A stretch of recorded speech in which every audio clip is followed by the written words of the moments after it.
You're listening to Life Check Yourself with life coach, transformational leader, and dating and relationship badass, Marni Batista. Every week, you'll get the raw truth from top experts and real people on the important life and love issues you want to know about. So if you're ready to life check yourself in your relationships, your career, and the areas of your life that matter most to you, and you're not afraid to be called out on your stuff, then you're ready for what's next. Life Check Yourself with Brett Parker. How to break free from feeling trapped in your life to have more energy for love. Ladies and you random man who listens to this show, welcome. This morning, as I sit in the rain in my RV, ready to make an escape inland because there's I do earthquakes. My guest today, Brett Parker. I met him in California, the land of earthquakes. Now he's in Florida. I'm in Florida, and there's a whole hurricane thing. And what a perfect setting to interview this guy. You're going to love him. He walked away from a successful career as an award-winning movie director and producer in Hollywood. Hence, that's why I met him in LA. He was overwhelmed, burned out, and disconnected from all the people that he loved, including his 5-year-old son, who's now a super hot grown-up guy, plays baseball, goes to college. But what happened is that Brett had to figure it out. So he discovered a simple, elegant process to break free from that feeling of disconnect. He found his dream career, and he created the exact life he wanted, and it all came together in 3 months. And since then, he's devoted his life to helping his clients break free from feeling trapped, like their life has no meaning, and find their fulfilling dream career with passion, purpose, and impact, while all having more time and energy for the people that they love. I'm so excited. I think when I met you, was that in the 3 months? Like as part of that 3 months? It was smack in the middle of that, like incredible transformation period. Yeah. Right in the 3 months. Well, you looked real good for someone who was upset. Just saying. I walked into a room with another dating coach and Brett was there. And that must, I know you had gotten a divorce. You were trying to be the best dad you could. You have this amazing son. Like what was going, like as a guy, and I think this is important. Let's just also put this in context for all these ladies who are out there looking for love. You meet a guy and he's amazing. And you have to always remember every guy has his own, as we say, mishigas, his own crazy going on in his life. So tell us, like, what was that like for you to be in that phase at that age with a family? It was the most incredible challenge, but incredible in a good way. Like for me, having a son, and you know this because we're friends, like having a son makes every decision simple, or made every decision simple in that time, right? And so all I looked at was, okay, how do I show up to be the best dad? And leaving my job and doing something new and totally like getting out of my comfort zone and confronting my fears. Like I had to do it. I felt like I had no choice. That's a really amazing point to make, because when I think about my story way back, when I was going through my divorce and then I was being insane myself with men, I remember like it was crystal clear. Like if I can't do this for myself, I have to do this for my kids. Like I can't. This isn't the kind of mom I want to be. And I think it speaks to finding your why. So when you are working with people, when they come to your office, even on that first call with you, like what are the whys that people need to be radically honest about when they're in a place of like, and they figure out how to like cope with it or get by day to day? Right. Well, for me, it comes down to you have a choice. And the main choice is you're either choosing love or fear, right?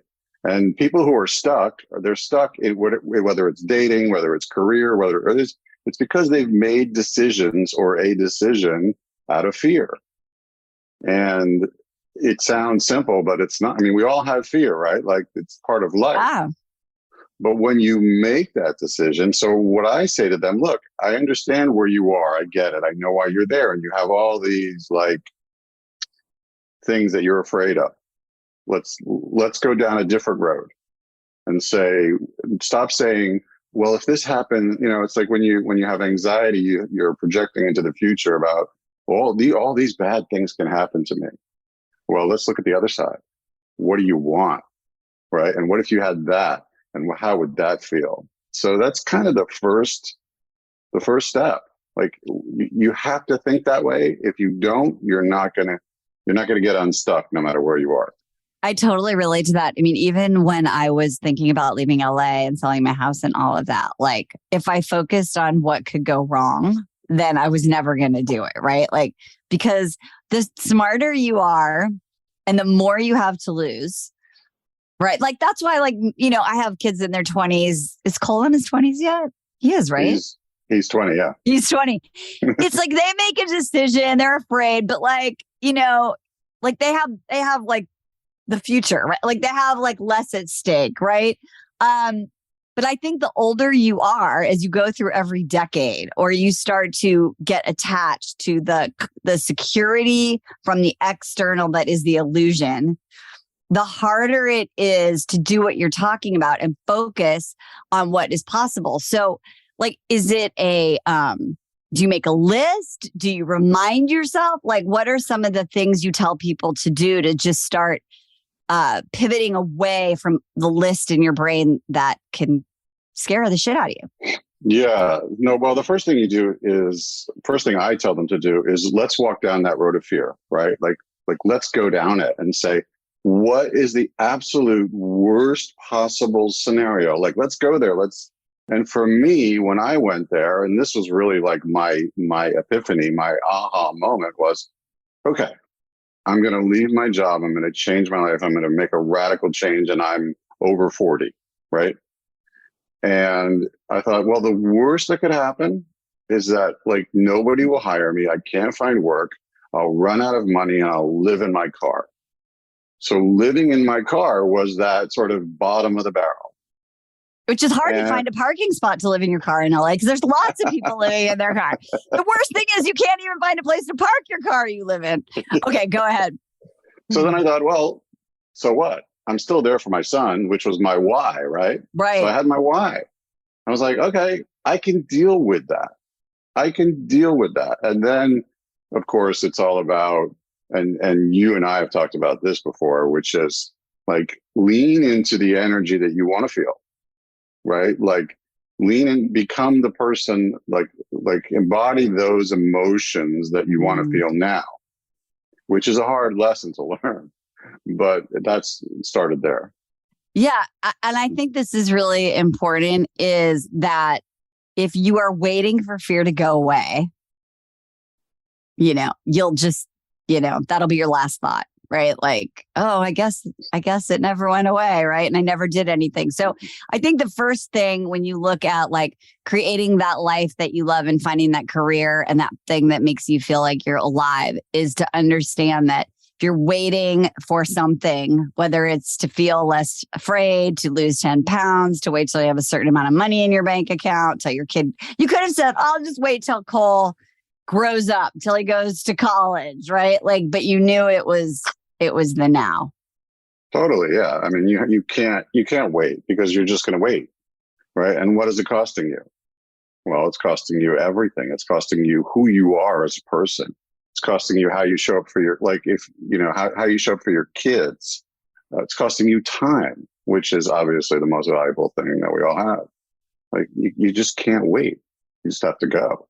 Okay, so I want everyone to freaking hit that little 10-second rewind button, because what Brett Parker just said is that, you lose not being who you are.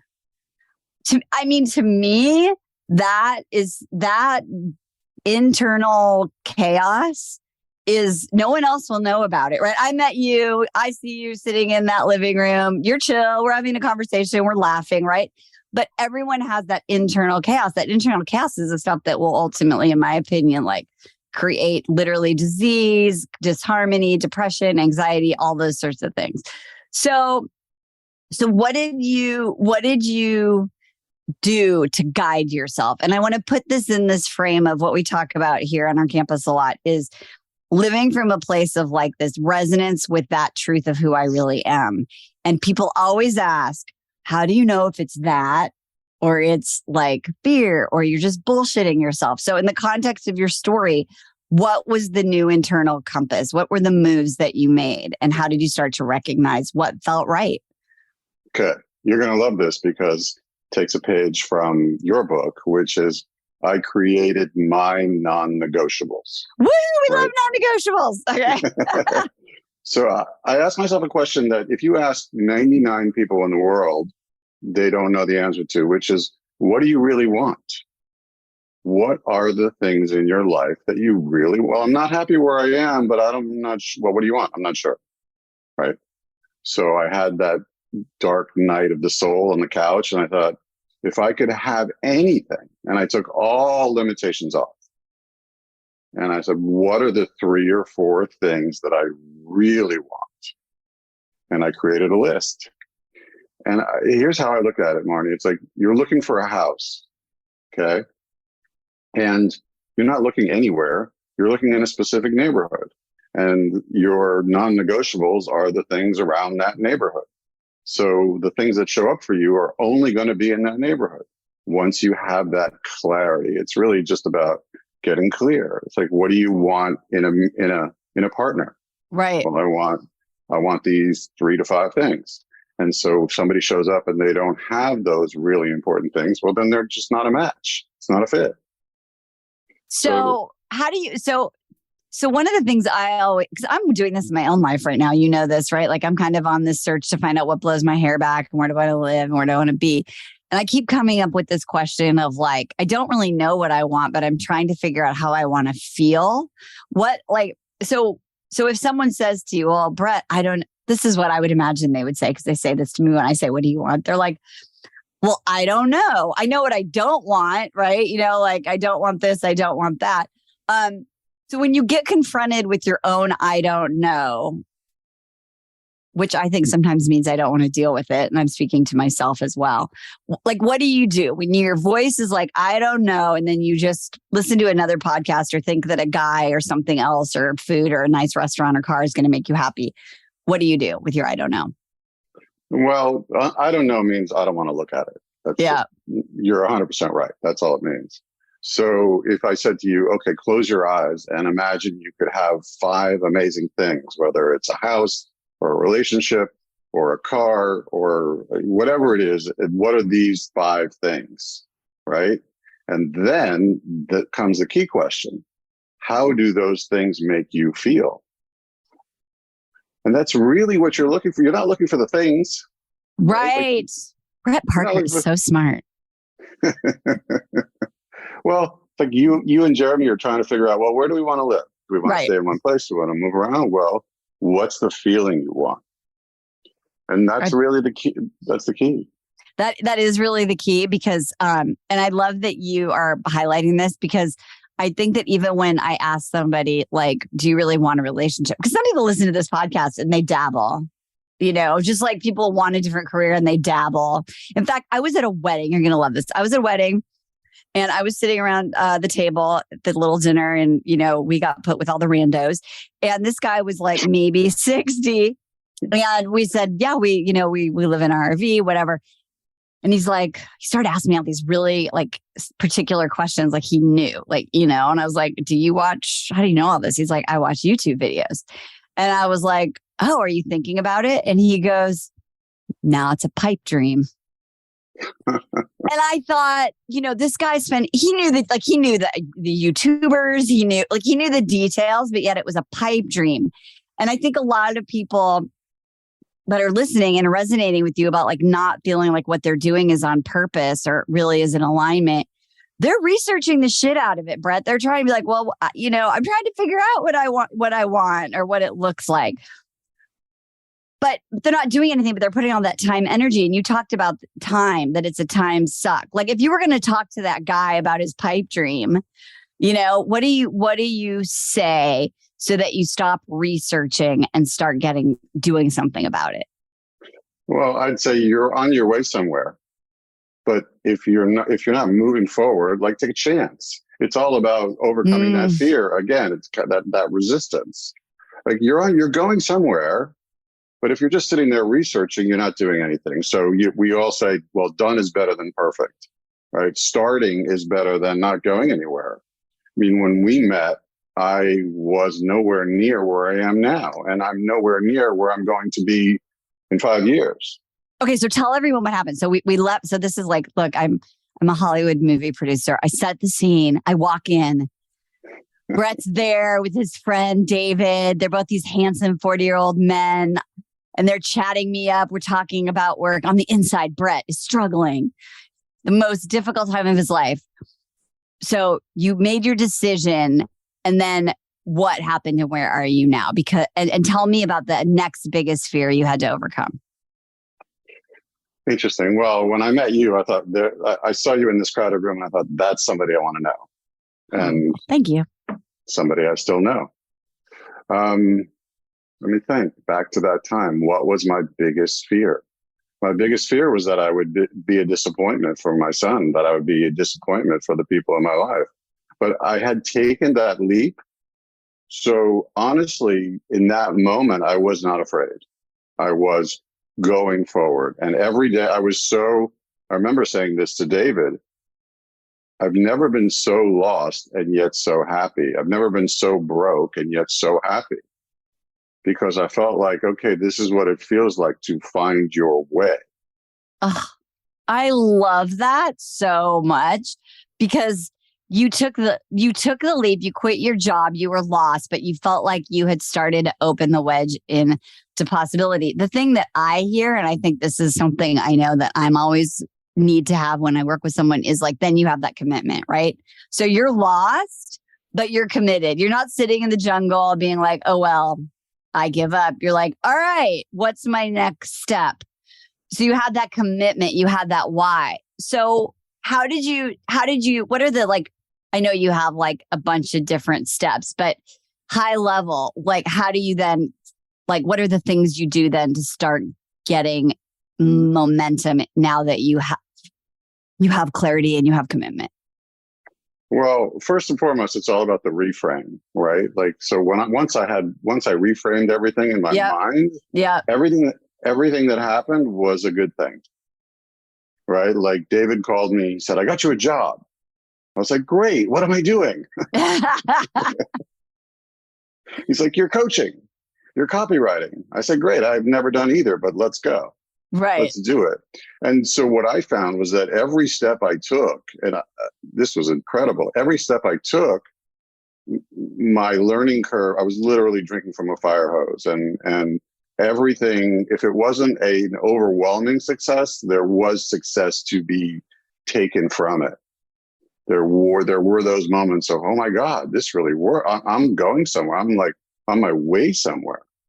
And coming from where I was, where it was such, I felt, maybe because I had so much ego involved, I felt like, oh, I'm not doing it. I'm not getting where I want to be. And of course, when you have that conversation with yourself, so if you're dating and you're like, oh, well, I'm not meeting any great guys. Well, if that's what you're telling yourself, that's what's going to happen, right? Well, I'm not, for me, I was like, well, I've done a couple of movies, but nobody's calling me. What's going on? I'm not spending any time with my son. Well, okay, well, let's flip that conversation. And so everything that happened was like, this is so fantastic. Now I get to spend time with my son. Now somebody else called me and wants to hire me. All these things so I think honestly, it was the reframe it, because everything starts here, right? In the way you think about it. Okay. So we've got like, you got to have your why. You've got to get over your fear and take the leap. You got to be committed. And then you literally reframe everything. So you're like, okay, this is what's working. This is what's working. I mean, we look at that like around here as like an assess and adjust, right? So which is like, and that is embedded in what you just said. There's something good to be taken from every single step that you take. And there's value in the steps themselves, right? Even if they're fails, because they make you redirect. So give us sort of like the next part of the hero's journey for you. So you started to get momentum. You started to find clarity beside the clarity you already had, because now you're getting feedback, which is amazing. So where are you now, and what what did this all lead to? Like a decade later, right? Yeah, I started to make money, and I started That's to, fun. that was fun. I started to make money, but more importantly, this sounds like a cliche. I started to wake up every morning and I felt like the richest person in the world. Aww. I thought I get to do work that's great. I get to make an impact in people's lives, which I was not that guy. I was not Mr. Altruism. I was like, I'm a filmmaker and I'm an artist and it's all about me. And the first time I got this feedback where somebody said to me, you changed my life, it changed my life. So it was just overwhelming, the success. And I don't mean the money, but the feeling of success This is amazing. So one of the things I really want to highlight here is we talk about like the 7 spiritual questions to lead a meaningful life. And one of them is, what did you create? And I'm going to use this example, Brett, because I think it's like so perfect for you. Like you wake up in your life and you know, early on, you think, what I'm going to create is a movie, right? Like that ego thing, right? Like I'm going to be somebody, whatever that is that you're going to create. And then you literally dive into that question and it's like, what's the impact I'm going to create? What are the seeds I'm going to plant for the future? Like of my son, of the people that I work with? What's the real legacy that I'm creating based on like who I am and bringing that into the world? And what I hear you saying is your creation totally shifted from what you thought mattered to what really mattered. 100%. Exactly. And it was such a learning experience. It was such a like, wow, this stuff really is great. And for me, I grew up in New York City and I was a little bit more than a little bit jaded. And I thought, well, all these altruistic people who want to help people, well, whatever, that's for them. That's cool. But then when you get, somebody like smacks you up the side of the head and said, hey, look at this. How do you feel now? That was it. That was just everything. And so it may sound cliche, but it's really about changing lives. And I was just at an amazing event over the weekend where I got to meet in person a lot of the lives that I had changed. And it was overwhelming. And I went there for selfish reasons. I went there to meet them in person. Right. And I got exactly what I wanted. But you have to do what lights you up, and in order to do what lights you up, you have to find what lights you up. And what do you say to someone who says like, well, I went to law school and I've worked at this law firm, or I did all this stuff and I don't know what other skills I have. And, I'll never make as much money as I make now. What do you say to that? Same thing you say to a woman who's got a big agenda of what she's looking for in a man. Right. Yeah. You never know what's going to happen and you never know who you're going to like. You have to be open to it, right? You have to understand that success or love, you can interchange them, may not look like what you think it looks like. You just have to take it as it comes and be open to it. So before we go, I would love for you to just give us a little glimpse into that process. So once someone comes to you and they're like, Brett, I'm jumping off the cliff. You're my parachute. You're going to help me figure this out. And they're super committed. They're obviously like, they're like, all right, I'm Clay. I'm like, tell me what to do. What's some of the steps that they take to start to get, I always call it the before and after. They're like, I just want to be in the after. I want the after photos. Well, like I said, you first have to start making decisions from love instead of fear. That's like before we even start to work together. Second step is to get clear and really spend time figuring out what you want. And if you're not 100% sure, you have to do the exercise and walk through it and say, well, and find the congruency, right? What are the things you're looking for? And then comes what most people are afraid of, but it's really the easy part, which is what I call reinventing your story. And you mentioned people think, well, I'm never going to make enough money and I'm too old to start over, or it's not going to work for me. Well, that's not true. You're not the sum total of what's on your resume and your education. what I found and what my clients find is that you have life experience. You have things that you have challenges you've overcome. You have things that you don't know that you can even use. Right. And so we put all that together, and I call it your $1 million story. Right. Everybody has one.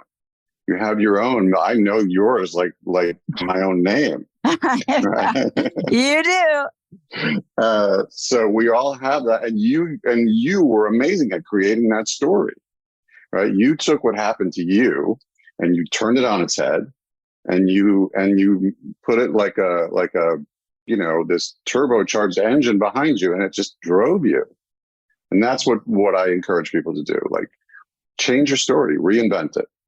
I love that. And then the easier part is now you're ready to tap into your network and see who can help you. And then it's about uncovering the problems you can solve. Because what I've learned after being raised you work for a certain amount of time and you get paid a certain amount of money. Not so much. When you can solve somebody's problem, they'll pay you. And the bigger the problem they have, the more they'll pay you. So you just have to find the problems you can solve. So you've got your non-negotiables, which is how you want your life to look. Yeah. You've got your story that you've reinvented. And then you find the companies or the niches or the industries or the markets that you can solve their problem. Then you get a little help from your network, and you end up most times in a really good place. I love this. I have a client who was in corporate, and she hated it so much, and she kept thinking, well, maybe if I go to this company, maybe, and she'd, get that performance PIP thing, and she'd be like, and then she was like, you know what? It's me, not them. Right. Like, I just don't want to be at any of these places. And she basically, started doing what you're talking about. I have a colleague, I'm in a mastermind. And this guy is like in his 30s, family, worked at Target, a developer. And he basically was like, you know what? I'm not spending enough time with my kids. I have 3 kids, and now he's like doing freelance, and he literally just posted in our little group. I just realized that I don't have to worry about money for the next 3 or 4 months. I already have enough clients, right, to make money, right? Because he's trying to figure out what's the problem I can solve for people and still have that life, that I really love. And so, that possibility is just right there. I think what I hear Brett saying, and I just love this, is like, you have to make a choice. Do you want to live in fear and do the safe thing, or do you want to take life by the balls or the ovaries, or whatever you want to call it, and just be like, I'm making this life my bitch? Totally. Like, by the way, you are a living, breathing example of my process, right? Like, here was a school teacher. I was a school teacher. A nursery school teacher. So don't think I wasn't even in the big leagues. Nursery school teacher with 3 young girls whose life gets totally turned upside down. You reinvent your story. You turn it on its head. You create this business out of nothing, and you change lives for the last, 13, 14 years? Yeah. Wow. Amazing. You make it sound so good. You know what? I don't know if we're on YouTube yet, but if you could see my lone tear when you were talking about this a few minutes ago, I thought about my why, and my daughter just came to visit me. She's 26, and she's works for a corporation, and she's like doing it, like living life on her terms, which is so amazing. I'm so proud of her because she's earned it.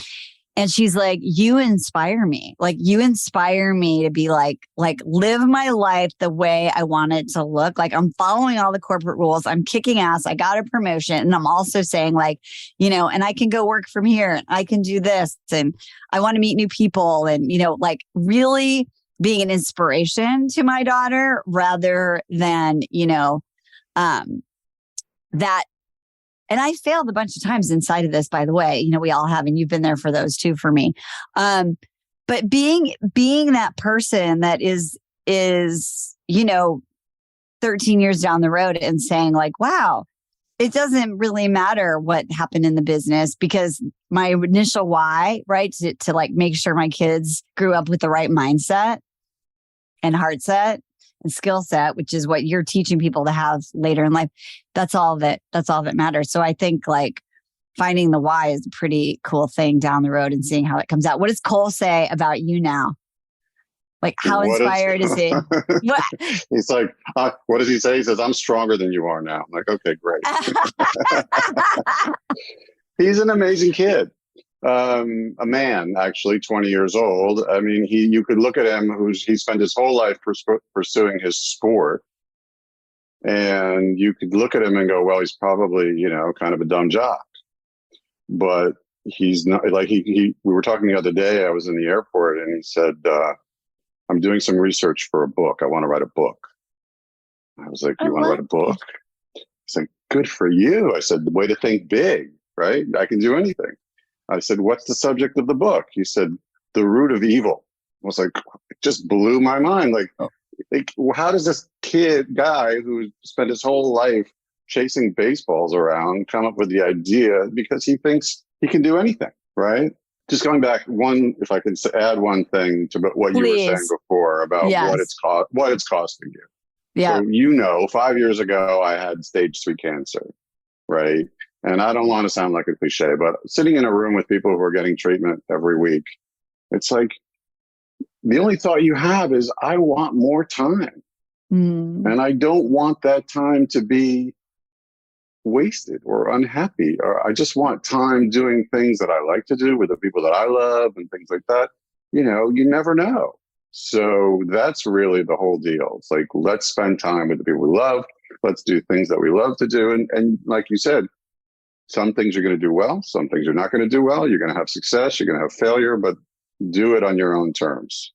Oh my God, this is making me so verklempt. I feel like I'm watching Survivor when the families come back and visit. I cry on every episode. I'm like literally crying right now. Because what's crazy is my cousin, who's like my sister, just turned 64. My mom died at 64. When I was 55, that's when I had that moment sitting in my office where I was like, if I have 9 years left to live, do I want to be sitting here like in this house waiting for my kids to come back and visit me? And I was like, no, I can't, like, I just can't be that. That's not who I am. And I just want people who listening, like, don't wait until you get diagnosed with cancer. Don't wait until you lose someone that you really care about. Like, that's fucked up. Do you know what I mean? Like, don't be that much of is it a sadist or a masochist? A masochist. Masochist. Don't be that much of a masochist. You're like, oh, let me just take more pain until I'm like in a puddle on the floor. And it's like Elizabeth Gilbert in Eat, Pray, Love really overrated the moment on the bathroom floor when she wrote about that. Like, oh, we all need to have our moment on the fucking bathroom floor. And then we're going to stand up and create this life we love. And I just want people to like say, like, you don't have to do that. Like, you don't need to have that drama. Like, just make a fucking decision and call goddamn Brett Parker. Okay. I feel like I'm a cliche right now. I'm like, I love you, man. Ladies, so many good nuggets in this episode. Listen again, share it with your friends, and damn, life check yourself. You can find out more about Brett Parker in the show notes. You definitely want to watch his training, which we have a link to. Check out more details on his steps. And I highly, highly recommend this man if you are looking to figure out how can I wake up feeling rich on the inside and also make money. Brett, we'll talk soon. I'll see you soon. Thanks for being here. Marni, I love you. Thank you. Mwah. Bye. Thanks, ladies. See you next time. Hey, thanks for tuning into today's show. So if being in an intimate relationship in which you feel 100% seen, heard, and accepted by a high caliber man is a priority for you right now, and you're interested in seeing if you're a fit for working with me and my team at Dating with Dignity, here's what I want you to do.